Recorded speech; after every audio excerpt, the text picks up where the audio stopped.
అష్టాదశ శక్తిపీఠాల్లో 5వ శక్తిపీఠంగా దక్షిణ కాశీగా నవబ్రాహ్మణ దివ్యధామంగా విరాజిల్లుతున్న అలంపూర్ క్షేత్రంలో దేవి శరన్నవరాత్రి ఉత్సవాలు వైభవంగా సాగుతున్నాయి.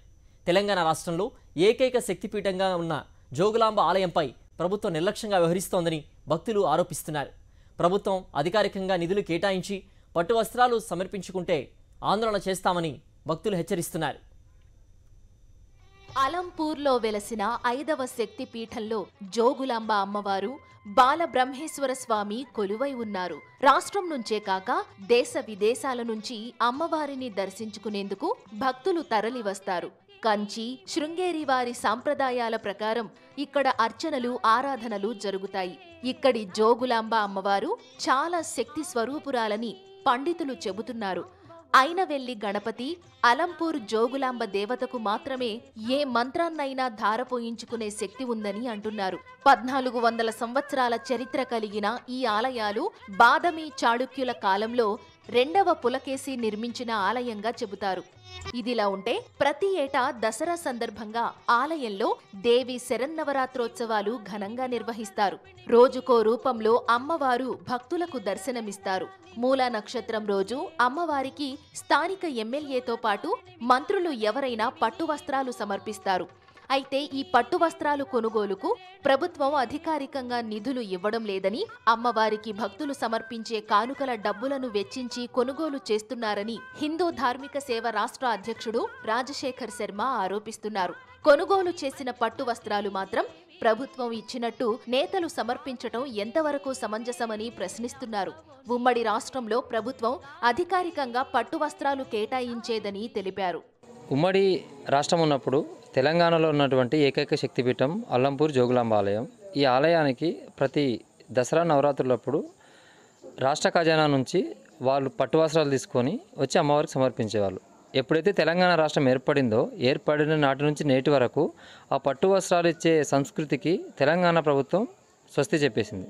ఆ రోజు నుంచి ఈ రోజు వరకు కేవలం ఆలయ డబ్బులతోనే వాళ్ళు పట్టు వస్త్రాలు కొని వాటినే తీసుకెళ్లి ఎమ్మెల్యే గారు, స్థానికంగా ఎవరైతే నాయకులు ఉంటారో వాళ్ళ దగ్గరికి పెట్టేసి ఇవే అధికారిక పట్టు వస్త్రాలని చెప్పడం జరుగుతుంది.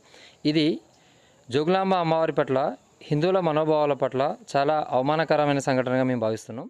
రాష్ట్ర విభజన తరువాత కూడా ఏటా ఏపీ ప్రభుత్వం కర్నూలు కలెక్టర్ ద్వారా అధికారికంగా నవరాత్రోత్సవాల సందర్భంగా పట్టు వస్త్రాలు సమర్పిస్తున్నారు.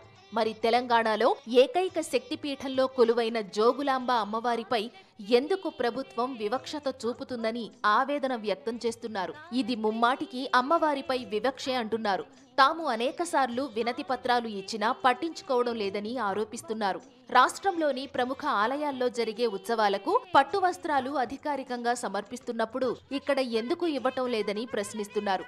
అక్టోబర్ 1వ తేదీ వరకు నిర్ణయం తీసుకోకుంటే తాము ఆందోళన చేపడతామని హిందూ ధార్మిక సేన నేతలు హెచ్చరిస్తున్నారు.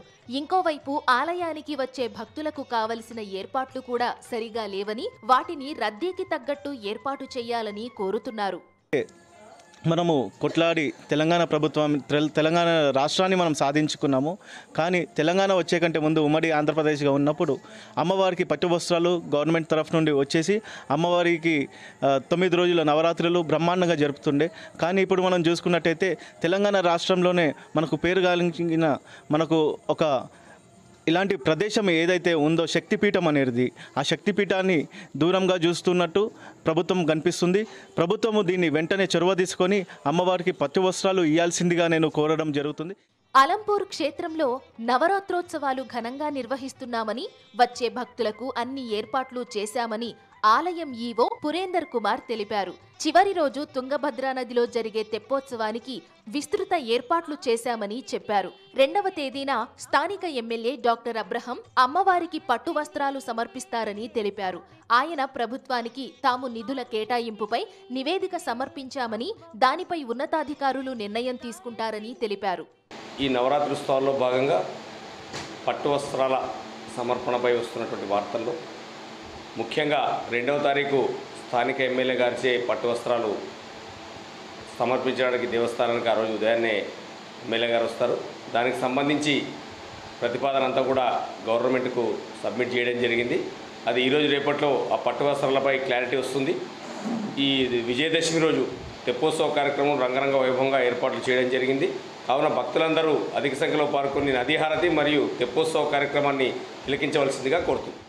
ప్రభుత్వం ఇప్పటికైనా అధికారికంగా నిధులు కేటాయించి అమ్మవారికి పట్టు వస్త్రాలు సమర్పించే సాంప్రదాయాన్ని కొనసాగించాలని భక్తులు కోరుతున్నారు.